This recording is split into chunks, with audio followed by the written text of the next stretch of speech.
Lesquels des marchés est facile à trader? Les crypto-monnaies, les synthétiques ou les devises ou les indices? Alors, cette question, je sais qu'il y a beaucoup qui se posent avant même de se lancer dans les formations de trading ou même avant de développer des compétences dans le trading. Il y a des gens qui se posent ces questions-là. Est-ce que je vais me former dans le trading des indices synthétiques ou bien je vais me former dans le forex ou je vais me former dans les crypto-monnaies? Alors, après avoir expérimenté ces trois marchés, aujourd'hui, je fais mon retour d'expérience pour vous éclaircir les différents marchés et leurs réalités. Ça vous fera une idée de savoir quel marché sera adapté à vous pour pouvoir mieux trader et facilement. Donc, dans cette vidéo, je vais éclaircir ce questionnaire qui vous peut-être que vous vous posez à tout moment.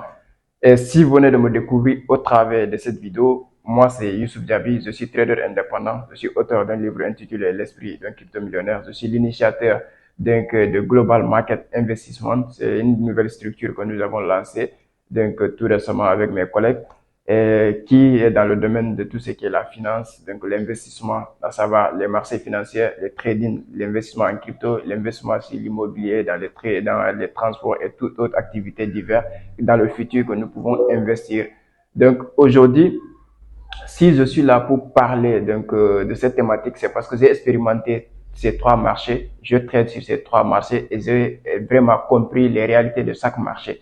Donc aujourd'hui, je serai en mesure vraiment de clarifier les choses dans cette vidéo. Alors si c'est la première fois que tu tombes aussi sur nos vidéos, donc tu peux t'abonner à cette chaîne pour ne pas manquer vraiment les informations qui vont parler de la crypto-monnaie et du trading. Donc ici, tous les mardis et vendredis, nous publions régulièrement des vidéos dans ces contextes-là. Donc après l'intro, on va essayer de revenir sur les thématiques pour pouvoir vraiment décortiquer.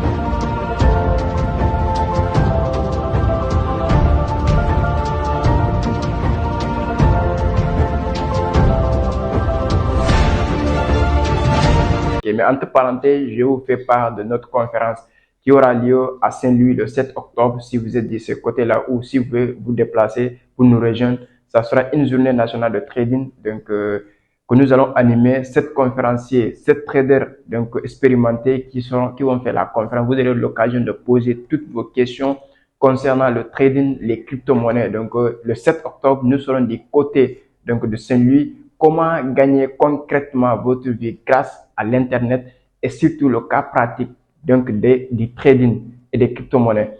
Donc, entre parenthèses, encore, je continue pour le faire vous dire que la prochaine vague de formation que les gens me demandent à tout moment, quand est-ce qu'il va lancer encore une formation, parce que je prends les vagues par 3 mois. C'est la dernière vague et je peux dire la troisième vague de formation de cette année. Ça sera le 15 octobre 2023, donc du 15 octobre au 15 décembre, nous allons entretenir avec 50 personnes. Donc cette fois-ci, je ne serai pas le seul intervenant sur les formations. Je suis avec l'équipe Global Market Investment.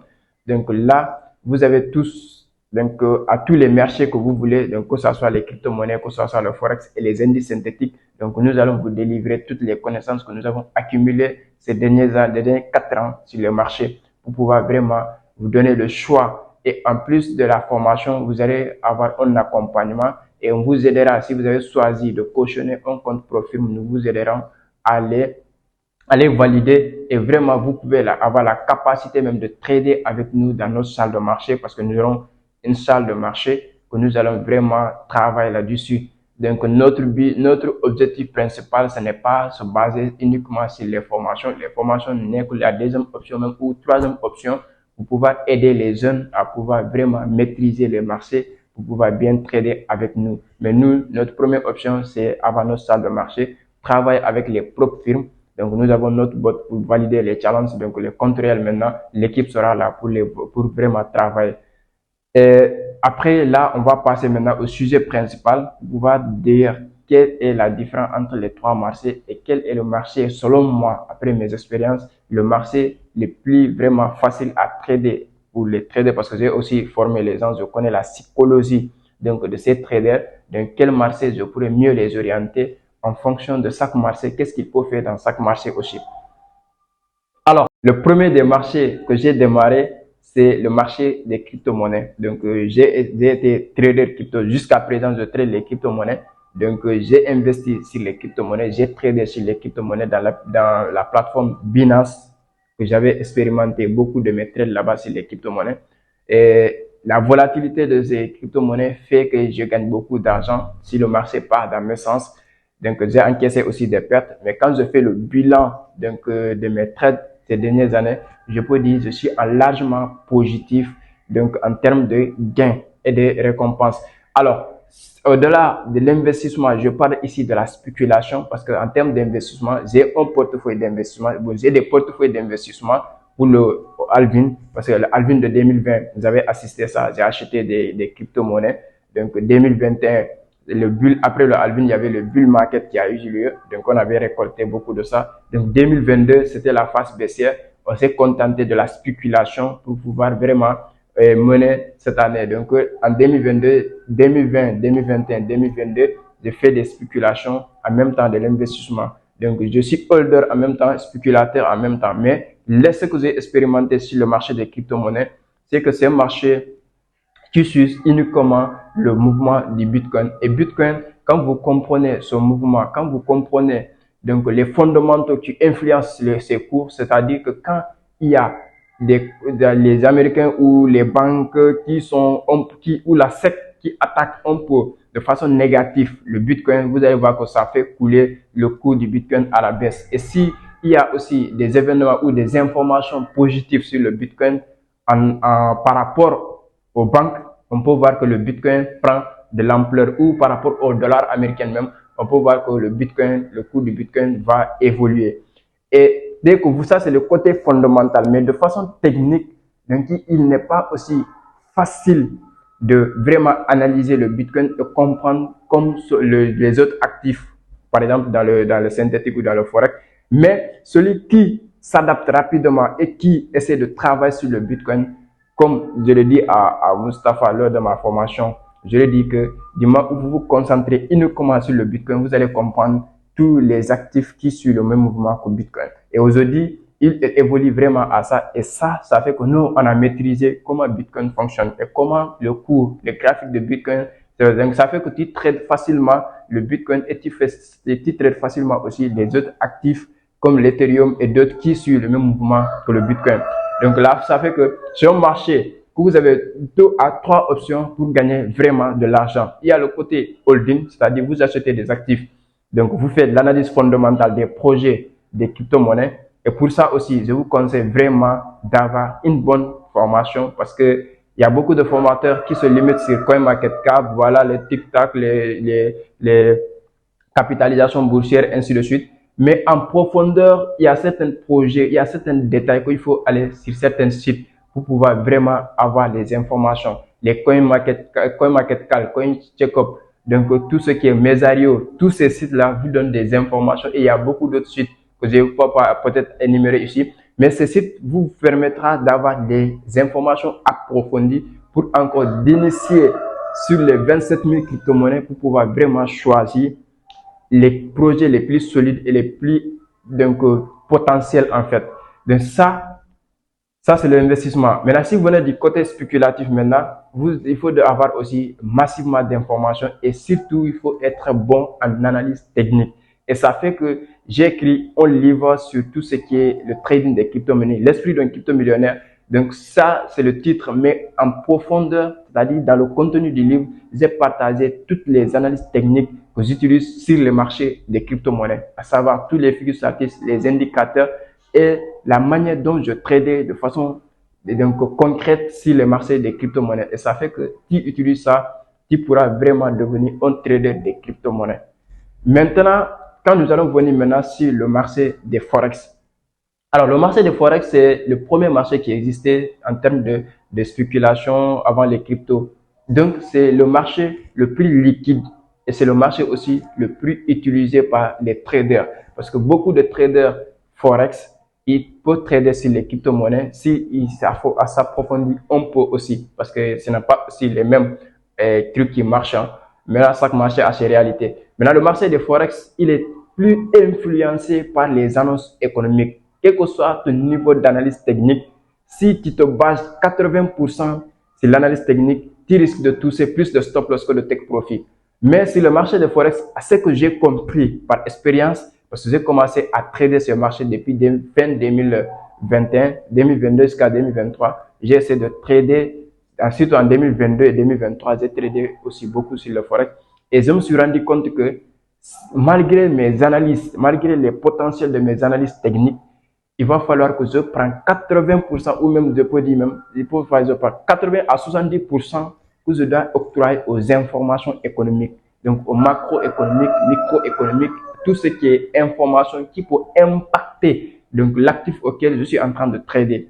Donc, avant de me rendre compte dans ça, j'ai cramé beaucoup de comptes et ça m'a fait douter donc les potentiels de mes analyses techniques. Je me dis que est-ce que moi-même je sais maintenant analyser techniquement, alors que c'est vrai, tous les analyses techniques que j'ai fait, c'est réel, mais sauf que les fondamentaux, les annonces économiques qui se font pour impacter sur mes analyses. Donc, parce que, à ce que j'ai compris que les fondamentaux dominent toujours les techniques. Donc, parce que les fondamentaux, c'est les bases, parce que l'économie, chaque pays défend son économie. Ce n'est pas parce que les traders sont là que donc ils ont fait leur analyse qu'on va respecter leur analyse. Non, eux, ils font des annonces, ils parlent en fonction de leur économie.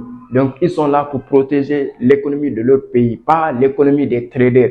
Donc, du moment où j'ai compris ça, je me dis que là, il faut qu'on parte chercher à comprendre les fondamentaux de l'économie. C'est-à-dire que les fondamentaux sur le Forex, toute activité ou toute annonce ou toute intervention ou interview qui peut influencer le cours des actifs auxquels tu traites, que ce soit le devise européenne, c'est-à-dire l'euro, que ce soit le dollar, que ce soit le CHF, que ce soit le JPY, que ce soit le GBP. Donc, tous ces actifs, s'il y a annonce économique, tu dois faire plus attention à l'annonce économique que ton analyse technique.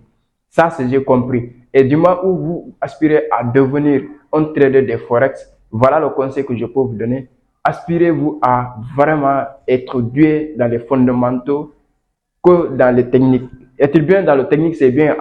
Maîtriser les analyses techniques, c'est très bien. Les SMC, c'est-à-dire le concept des banques, le ICT, de tout ce qui est les price action, tout ce qui est les figures statistiques. Maîtrisez bien ça. Les chandeliers, donc la communication des bougies, parce qu'il y a un niveau, les marteaux, les pendules, ça, ce sont les bougies de base. Mais si on parle en profondeur, il y a ce qu'on appelle les bougies de signal que vous devez maîtriser, c'est-à-dire le signal des banques. Il y a aussi les bougies qu'on appelle les hors de bloc que vous devez comprendre, les lignes in balance, vous devez comprendre tout ça. Donc, en profondeur, il y a tellement de bougies, bougies de manipulation. Donc, les bougies de signal, les bougies de manipulation, les bougies qui prennent de la liquidité, vous devez comprendre tous ces aspirations. Encore, ceux qui vont vraiment suivre la prochaine vague de formation, j'espère que vous serez en mesure de maîtriser tout ça, parce que moi, je me forme continuellement aussi, comme tout autre aspirant à devenir des traders professionnels à haut niveau. Donc, c'est des choses que j'ai découvertes à mes aventures de trading.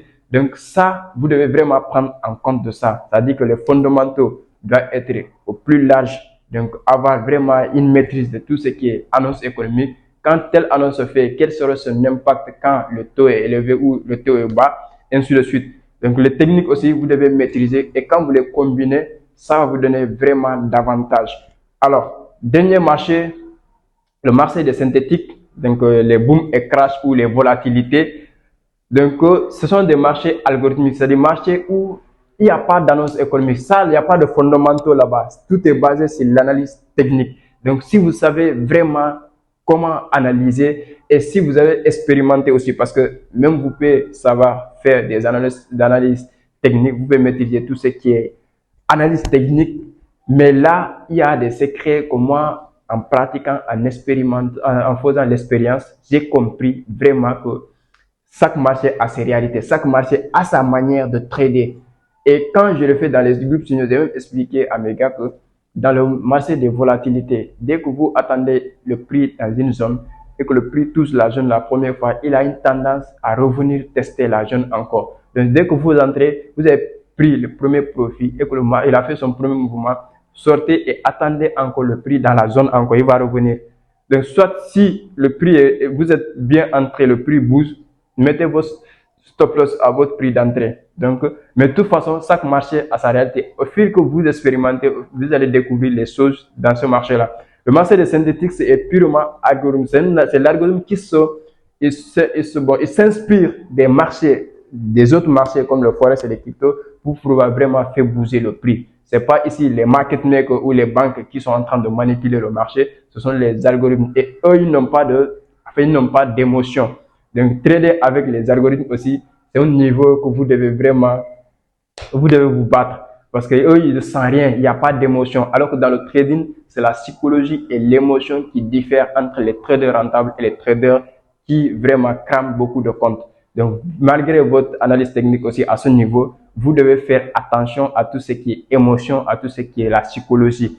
Et c'est un marché que j'apprécie, surtout les volatilités. Bon, les boom et crash, j'avais commencé à trader. Après avoir expérimenté, je sais que, ok, ce sont des marchés aussi avec les pics là. Donc, ça te fait sortir, ça te fait gagner beaucoup d'argent et que ça te fait aussi perdre beaucoup d'argent si tu n'entres pas au bon moment ou au bon endroit. Mais au fil du temps, j'ai compris aussi leur manière de trader. Et je trade les crashs à la baisse la plupart et les booms, je les trade à la hausse la plupart. Donc, et les volatilités, je suis plus dans ça parce que les volatilités comme 75, les volatilités 10 ou volatilités 150 OS, ce sont vraiment des actifs très liquides, donc très volatiles, mais il y a beaucoup d'argent dans ça aussi. Mais ça, il faut savoir comment s'y prendre. Alors, les gens qui vont suivre la prochaine vague de formation, vous serez vraiment censé donc de bénéficier de tous ces marchés-là parce que c'est toute une équipe qui sera là, Donc, on va vous enseigner comment investir sur les projets solides, sur les marchés des crypto-monnaies, comment trader les marchés des crypto-monnaies, comment trader les marchés des forex, comment faire des analyses fondamentales, des analyses techniques et comment trader les marchés des indices synthétiques, notamment les volatilités, les boom and crash. Donc ça va vous aider vraiment à expérimenter les trois marchés. Au fil du temps, vous allez vous spécialiser sur tel marché. Et le plus important aussi, vous serez accompagné par l'équipe. Donc ceux qui vont vraiment choisir de trader avec les propres firmes aussi, vous serez accompagné parce que tous ces trois marchés aussi, il y a des propres firmes qui sont là. Et les indices synthétiques aussi, il y a des propres firmes qui sont là, donc qui vont vous permettre d'avoir 10 000 $. Donc, pour trader et les profils des crypto-monnaies aussi et les profils des forex. Là, vous pouvez avoir jusqu'à 500 000 $, 1 million de dollars pour pouvoir trader. Donc, j'espère que cette vidéo va vous enseigner quelque chose en termes de quels sont les marchés les plus faciles à trader. Si vous pensez qu'il y a un marché plus facile et rapide qui vous fait beaucoup d'argent, j'espère que vous vous trompez parce qu'il y aura beaucoup de travail à faire que vous devez faire. Il y a beaucoup de concentration et surtout, il y a beaucoup d'apprentissage que vous devez, parce que dès que vous vous aventurez dans le trading, vous devez apprendre chaque jour. C'est une quête de savoir perpétuel. Donc, si la vidéo t'a plu, un pouce bleu me fera plaisir. Donc, ça sera très sympa de ta part. Et surtout, partager au maximum de personnes pour vraiment conscientiser la jeunesse à pouvoir prendre le trading au sérieux. Parce que si vous regardez dans d'autres pays, il y a tellement de traders professionnels, il y a des gens qui font tellement d'argent. Et nous, on se dit, ok, dans le trading, c'est un jeu à hasard ou bien c'est l'argent rapide. Non, c'est l'argent rapide, mais très difficile à avoir. Donc, c'est un métier que nous devons prendre au sérieux. C'est comme tout autre métier. Donc, il y a la phase d'apprentissage, la phase d'expérimentation et la phase que vous devez travailler de façon acharnée pour pouvoir avoir des résultats. Donc, et des objectifs lointains et des visions lointaines pour pouvoir vraiment s'aventurer et mieux gagner dans le trading. Donc, on se dit à très bientôt pour une prochaine vidéo.